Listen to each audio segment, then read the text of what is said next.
Sana maka-receive ako ng magandang advice from you. Okay, sir.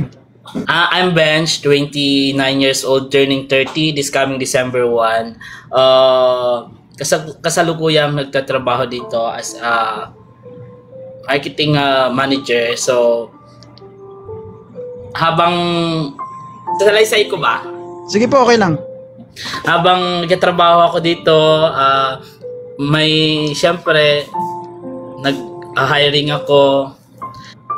May isa akong partner na agency na nagsusupply sa akin ng tao, and then dumating yung sa isang araw na hindi ko inaasahan na may pumunta dito nag-apply. Nagustuhan ko, na in love ako. Then ano ba? Minahal ko siya ng todo. Isa siyang lalaki, straight daw, kuno. Pero no need to mention the name. Then nagsama kami, for sure. Nagsama kami. Then ang tao kasi dito sa office, labas-pasok, ganyan. So malis na kayo dyan.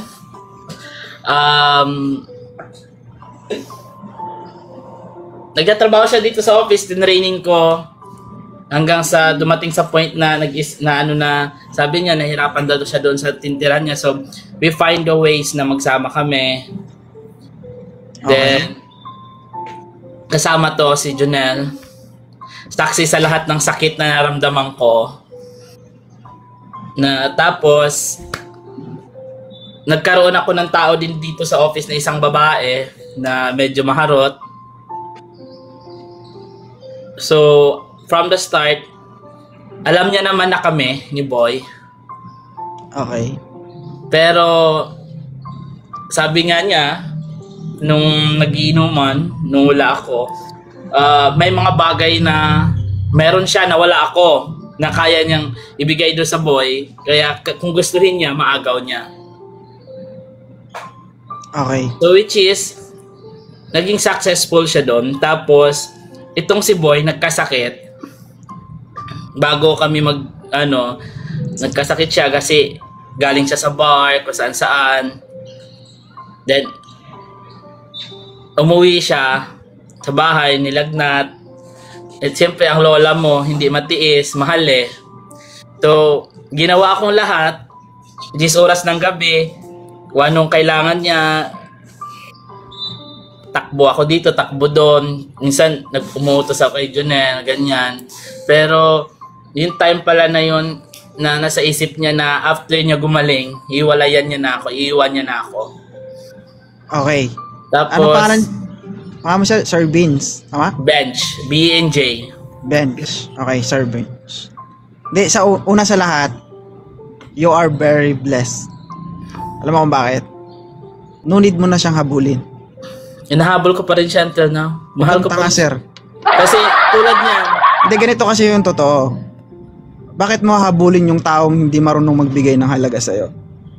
Kahit anong effort yung ibibigay mo sa kanya, mapamaterial, love, effort, kung paulit-ulit niyang ginagawa at nakikita mo naman na i-experience mo na, di ba? Paano ko nga, gusto ko mamawala siya, pero every time na nakikita ko siya, nababalik yung pagmamahal do ko your sa best. Yung sakit na wala ginawa ibang niya dapat gawin kundi i-end kung ano man ang meron kang nararamdaman sa kanya, kasi nga hindi mo siya deserve. Pero every time ba na makikita mo siya, din pa rin hindi mo maiwasan kasi tulad niyan, pumupunta normal yan, part kasi ng, alam mo kasi Sir Vince, part kasi ng relasyon nyo yan. If you enter the relationship, dapat you need to sacrifice, you need to kumbaga kailangan mong ihanda yung emosyon mo. And alam mo naman kung ano man ang meron siya eh. Ano yung pinapakita niya sa'yo, 'di ba? Oo, pero kasi alam mo yun, yung every time na kami, yung palaging binabalik niya yung mali na Yung every time na nag-away kami, parang pinipilit niya na binabalik niya yung dati para parang siya ang magalit hanggang sa ako yung mano. Ang tanong, bakit siya nagagalit? Meron ba siyang ikinagagalit niya na nagawa mo? Yung naging proud ako sa kanya kasi ang gusto niya mangyari, ilihim lang namin yung relationship namin.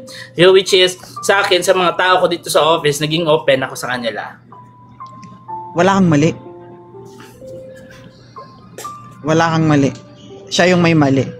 Pinasok niya yung buhay mo. Dapat, ako diba? Pumasok sa buhay niya. Ikaw yung pumasok. Pinasok ka rin niya, syempre. Yes. Maliban sa ano.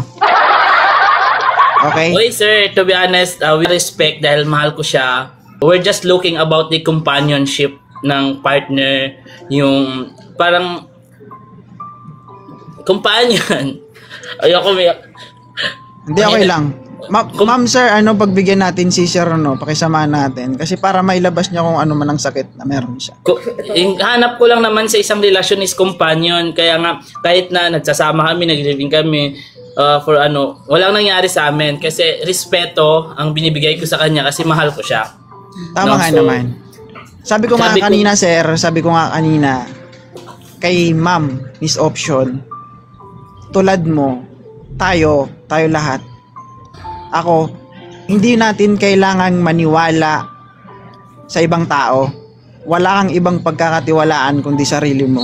Kasi naniniwala ka ba na kahit ultimo pamilya mo, kaya kang saktan, kaya kang traidorin. Tama? Kahit kapatid mo, pag hindi kayo magkasundo, kaya kang saktan, kaya kang traidorin, tama? Yes. So wala kang pagkakatiwalaan kundi sarili mo. So hindi ko ibig sabihin na yan, mga katabi mo naman, hindi mo pagkakatiwalaan. Hindi talaga ako nagtitiwala sa kanila. Hindi kasi meron tayo kasi na talaga pansariling mga bagay-bagay na kailangan hindi ipagkatiwala sa iba. Mas lalo to, sir, siya ang kasama ng ex ko doon sa bahay ngayon. Naku, magtaka ka, baka na. 'Di ba? Pero wala yun sa akin, pero alam mo, sir, yung pinipilit ko na mag-move on, pero every time na nakikita ko siya, nasasaktan ako, na alam mo yung sabihin natin na sinasabi natin sa ibang tao na okay na ako. Pero yung deep inside, yung puso mo, yung parang nagiging crampy, nagiging umaano. Okay lang yan, ganyan talaga. Pero lahat tayo napagdaanan yan. Tulad nga, sumbungan nitong isa kanina nang pumunta siya, bumabalik siya dito sa office, pumupunta siya. Kanina nakadalawang beses siyang pumunta. So, gumagawa siya ng way na para siguro mag-usap or pero ako umiiwas ako, pero love, parang hindi to pa rin yung love, yung mahal ko pa rin siya, yung anytime na magkasakit siya, kailangan niya ako, feeling ko nandyan pa rin ako para sa kanya, one call away lang ako. Hindi ko alam kasi, but pero yung totoo, in just a short period of time, binuhos ko yung pagmamahal ko sa kanya ng 100%. May tanong ako sa iyo, Sir Bench. Yes po. Willing ka ba kumbaga magpaka-martir? Willing ka bang magstay sa sitwasyon na yan na okay lang sa'yo na masaktan ka? Siyempre, wala nang taong gustong masaktan at walang pero yun ang nga, tanong ko, move on, how ang to tanong move on. ko, sagutin mo, sir. Hindi. Willing ka ba o hindi? Hindi. All you need to do is to cut. Kung ano man ang meron kayo, itigil mo na. So, unfriend ko sa Facebook kasi every time na nagmamahidi siya, tinitingnan ko, yan. Yung parang nina-stalk ko pa rin siya. Normal lang naman yun, lalong-lalo na pag mahal mo yung isang tao. Kumbaga hindi talaga yun mawawala na tignan mo siya. Pero yung pag regarding sa siguro okay lang yun. Pag namimiss mo siya, titignan mo siya. Pero yung asikasuhin mo pa siya kahit wala na kayo, yung asikasuhin mo pa siya kahit na ganun na yung ginagawa niya siya paulit-ulit, mali na yun. Kumbaga kinukulong mo na yung sarili mo. Kumbaga binabaon mo na sa hukay yung sarili mo. Hindi mo man lang pinagbibigyan yung sarili mo na makabangon. Kasi alam mo, doon ka na kasi doon ka na masyadong nasasaktan. 'Di ba? Alam mo naman na 'Di ba? May karelasyon siya sa ngayon, 'di ba? Wala na sila ngayon, sir. Naghiwalay Yun na nga. sila after ko natanggal ko sila Hindi, dito. hindi porket na ganyan ka. Kumbaga sasalo ka ng basura. Pero hindi naman, sir, kasi from the start, tinanggap ko naman na may jowa siyang girl, na magkatabi kami, ka-video call niya yung girl, napakita niya ako sa girl. Tanggap ko naman yung kasi as a part of bisexual, tanggap ko naman na Hindi, siya ng bago ba babae. naging kayo, may girlfriend siya? Meron. Tinanggap ko yon. Tapos yung nagtrabaho dyan na babae, iba pa yon. Iba pa yon. Yun ang hindi pwede. Okay lang naman yung una eh. Kasi tanggap Yes, mo. nauna yun. At saka sabi ko naman sa kanya, pwede ka mang babae, basta wag harap-harapan. Kaso harap-harapan eh. Doon ako nasaktan. Talikod ka lang. Pero kidding aside, sir. Kung ayaw mong masaktan, ayaw mo na masaktan, tigil mo na. Kasi once kasi na nakipag-communicate ka pa sa kanya, nakikisama ka pa sa kanya, hindi mawawala yan. Kasi ang Yes. feeling mo kasi normal pa kayo eh. Lalong-lalo na ngayon wala siyang relasyon. Ang ina-expect mo kasi niyan, magiging okay pa kayo. Pero Yes, totoo hindi to be na. honest. Inaantay ko lang yung, kasi gusto niya pang bumalik dito sa office eh. Inaantay ko lang na mag-sorry siya ng from the heart, yung na ganito, ganyan. Welcome pa rin naman siya dito. Basta mag-sorry lang siya. Yun ang inaantay ko naman. Oh yes, ang gwapo kasi eh. Kaya, ang sir, pero may request ako, sir. Mamaya pag pinost mo to, sir, pwedeng takpan mo to. So, baka malaman nilang ang isang kuya nila ay malandi. Hindi, para sa akin kasi hindi naman kasi paglalandian eh. It's a part of depression kasi. Alam mo yung kasing depression, pag hindi kasi yan na ilalabas. Totoo, sir. Kasi mas Hindi yan basta-basta guys ha. Alam nyo yung iba, kaya sila naghahanap ng kausap. Kasi nga, walang willing na makinig sa kanila. Nakakamatay yung depression guys. Totoo yan, sir. Kala mo ba? Hindi yan ibig sabihin na nilabas ni sir yung hinanain niya is naglandi siya. Huwag kasi tayo mag-focus doon sa mga negative ba. Bakit di natin isipin yung positive? 'Di ba? Ang ini-earn dito ni sir is to recover. Gusto niya maka-recover sa anuman na naranasan niya. Ang hirap pa naman kaya pag wala kang na openan ng naramdaman mo. Alam mo, sir, yung nangyari sa amin na yung pero short of period of time lang kami. Pero inisip ko magpakamatay dahil doon sa nasaktan ako, yung ganon. Pero tinitibayan ko yung loob ko na parang matatalo ako pag ginawa ko to. Oo. May pamilya ka, di ba? Actually, sa family, kaya nga ako, sir, longing for love kasi I've been alone for almost how many years, no? So, nag-iisa ako sa buhay ko for almost 2 decades na kinaya ko mag-isa ngayon. So, kulang tayo sa pagmamahal. Kaya parang we're longing for love. We're looking for companionship, yung paparamdam sa iyo din na mahal ka niya. Nang mahal. Tama nga naman. So yun lang naman sir. Kumbaga, kung gusto mo makawala sa sitwasyon na yan na makaalis sa sakit at hirap ng dinaranas mo, itigil mo.